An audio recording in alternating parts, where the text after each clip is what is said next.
Selamat pagi dosen dan teman-teman sekalian. Kami dari kelompok 10 Bahasa Indonesia akan mempresentasikan proyek kelompok artikel ilmiah yang berjudul korelasi pemanfaatan teknologi dengan tingkat pendapatan pengemudi ojek. Saya izinkan kami sekelompok memperkenalkan diri. Saya Gabriel Joko Pratama. Saya Marvel Perdana. Saya Raihan Andika. Saya Rahman Daulia. Dan saya Afrini Alfiansyah. Kami akan mempresentasikan mulai dari latar belakang hingga hasil dan pembahasan dan kesimpulan. Nah, tentunya kami dalam memilih topik tersebut memiliki latar belakang dong. Nah, latar belakang kelompok kami memilih topik tersebut adalah karena teknologi semakin berkembang dan tentunya teknologi itu kan dibutuhkan dan dimanfaatkan di berbagai bidang. Nah, salah satu bidang pemanfaatannya itu ya bidang transportasi. Nah, contoh pemanfaatan teknologi di bidang transportasi itu ya transportasi online yang biasanya kita manfaatkan sekarang seperti ya Gojek, Grab gitu kan, atau Uber dan Maxi gitu kan.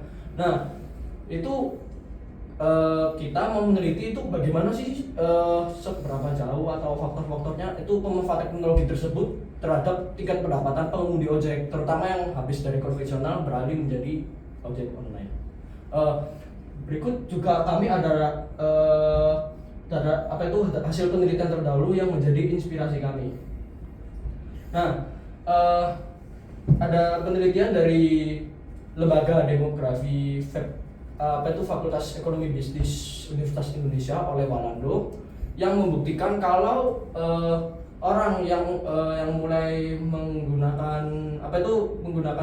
menjadikan GoRide dan GoCar sebagai mitra ya, dia jadi mitra GoCar dan GoRide atau GoCar itu memiliki peningkatan 24% untuk GoRide-nya, lalu 18% untuk GoCar-nya. Terus juga ada hasil penelitian oleh Watung dari sumber data SMSS yang dimana itu dilakukan di daerah Manado itu mengalami peningkatan baik mau dari upah minimalnya sampai upah maksimumnya juga rata-ratanya juga meningkat.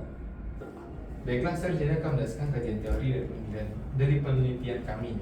Nah, yang pertama ada pemanfaatan teknologi. Pemanfaatan teknologi yang tepat dapat meningkatkan efisiensi kerja, terutama dalam bidang ojek.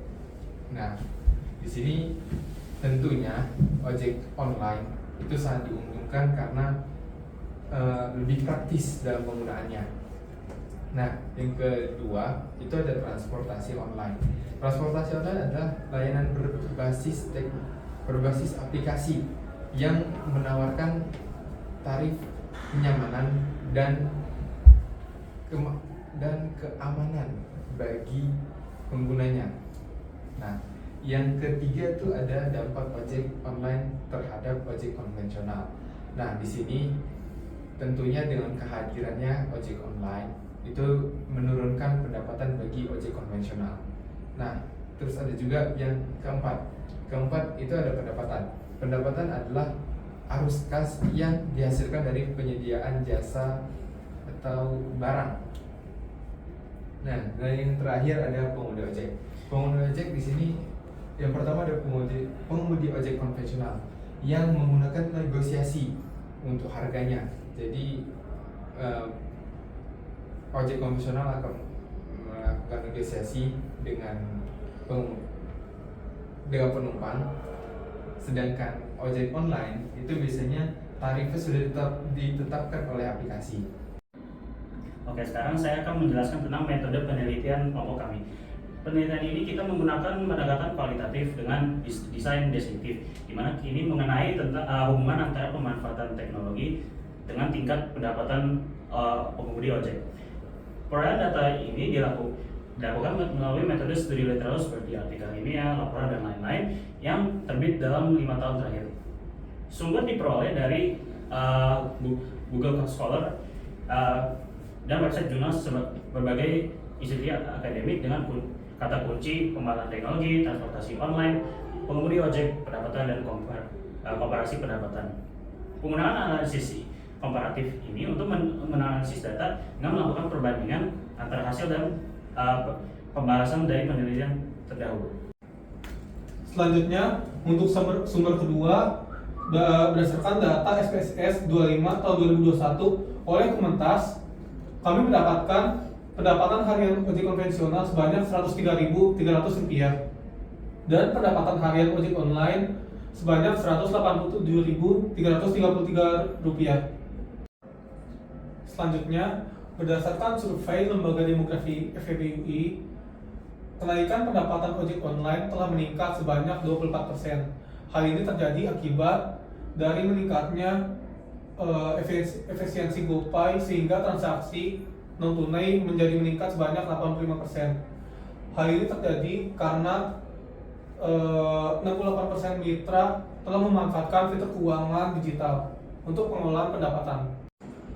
Selanjutnya, berdasarkan sumber Lembaga Demografi FEBUI tahun 2021 oleh Walando dan Primadi, kami mendapatkan bahwa sebagian besar pengemudi ojek berusia 30-39 tahun dengan latar belakang pendidikan mayoritas SMA. Mayoritas pengemudi ojek juga merupakan seorang laki-laki. Selanjutnya, berdasarkan keunggulan teknologi transportasi yang membuat pendapatan ojek online lebih tinggi dibandingkan ojek konvensional, terdapat banyak faktor. Yang pertama diantaranya ada sistem bonus harian yang dapat mencapai 140.000. Selanjutnya yaitu fleksibilitas jam kerja hingga 15 jam per hari. Selanjutnya, permintaan konsumen meningkat berkat kemudahan akses aplikasi yang dimana tidak didapatkan oleh ojek konvensional. Oke, lalu pada bagian pembahasan akan dijelaskan oleh saya Rafliandi. Pertama itu ada faktor pendukung peningkatan pendapatan ojek online. Yang dimana yang pertama itu ada jam kerja yang fleksibel. Dimana jam kerja fleksibel ini memberikan pengemudi itu kesempatan bekerja dengan jam yang lebih lama dibandingkan dengan ojek konvensional. Lalu yang kedua itu adanya sistem insentif yang dimana bonus harian dan insentif tambahan ini memperbesar peluang pendapatan yang dimana ini tidak didapatkan oleh ojek konvensional.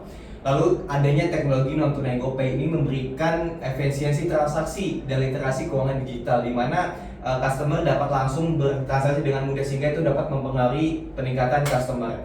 Lalu yang terakhir itu ada pengendalian konsumen di mana aplikasi transportasi online ini mempermudah pemasanan dan meningkatkan kepuasan pelanggan.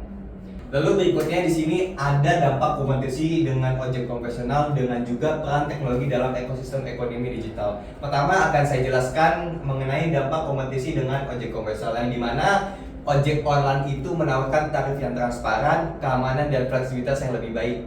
Sedangkan ojek konvensional menghadapi penurunan pendapatan akibat adanya persaingan yang tinggi. Jadi kalau di ojek online ini, kalau misalkan kalian memesan itu harganya transparan, jadi tidak meminimalisir adanya manipulasi harga. Nah, lalu untuk peran teknologi dalam ekosistem ekonomi digital, teknologi ini tidak hanya meningkatkan efisiensi kerja, tetapi juga mendukung literasi digital pengemudi khususnya di bagian keuangan. Lalu adopsi fitur seperti adanya GoPay mendorong pengemudi untuk terlibat aktif dalam ekonomi digital. Oke, lalu pada slide berikutnya saya akan jelaskan tentang relevansi dengan studi McKinsey yang dimana pertama ini digitalisasi meningkatkan kepuasan pelanggan dan efisiensi layanan. Lalu poin kedua yaitu perusahaan yang menggunakan teknologi ini memiliki keunggulan kompetisi yang sangat jelas. Oke, mungkin sekian dari kami tentang presentasi kami yaitu tentang korelasi pemanfaatan teknologi dengan tingkat pendapatan pengemudi ojek. Saya Rafliandi Alfiansyah. Saya Gabriel Sugo Pratama. Saya Rehan Andika. Saya Marvel Perdana. Dan saya Jorang Manardewalia. Menutup presentasi ini dengan terima kasih sekalian. Terima kasih semua. Terima kasih.